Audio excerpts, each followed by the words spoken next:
Shirdi Sai electrical అందరూ గగ్గోలు పెడుతున్నారు, కానీ జగన్ మాత్రం మాట్లాడలేదు. జగన్ చాలా విషయాలు మాట్లాడు. ఇప్పుడు షిర్డీ సాయి ఎలక్ట్రికల్స్లో ఆ రోజు అగ్రికల్చర్ స్మార్ట్ మీటర్స్, రైతుల పాలిట ఉరి, చంద్రబాబు లోకేష్ వాళ్ళు ఎలక్షన్లో అది ప్రధానమైన ప్రచారాస్త్రం. ఏమైంది అయిన తర్వాత? గవర్నమెంట్ మారిన తర్వాత అదే అగ్రికల్చర్ స్మార్ట్ మీటర్స్కి డబ్బులు ఇస్తున్నారు.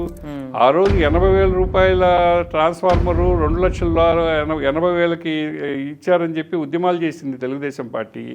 ప్రతి ఊర్లో ప్రదర్శనలు చేసింది. ఏమైంది? మళ్ళీ అదే 2,80,000కి ఈరోజు అదే కాంట్రాక్టర్ అదే సంస్థకి టెండర్ కూడా పిలవకుండా ప్రతిపక్షం పోషించవలసిన పాత్ర ఏంటి? ఏదన్నా అధికార పక్షం తప్పు చేస్తుంటే వాళ్ళని ప్రశ్నించడం, ఇట్లాంటి విషయాలు వాళ్ళు చాలా సెలెక్టివ్గా మాట్లాడుతున్నారు. వాళ్ళు సెలెక్టివ్ అంటే అసలు ఇవి మాట్లాడరు. వీటన్నిటిలో వాళ్ళకి షేర్స్ ఉన్నాయి. ప్రభుత్వానికి ప్రతిపక్షానికి వాటా ఉంది కాబట్టి, భాగస్వామ్యం ఉంది కాబట్టి ఇటువంటి జగన్ మాట్లాడుతూ చంద్రబాబు దాంట్లో ఈ అఫీషియల్స్ కూడా భాగస్వాములే ఖచ్చితంగా.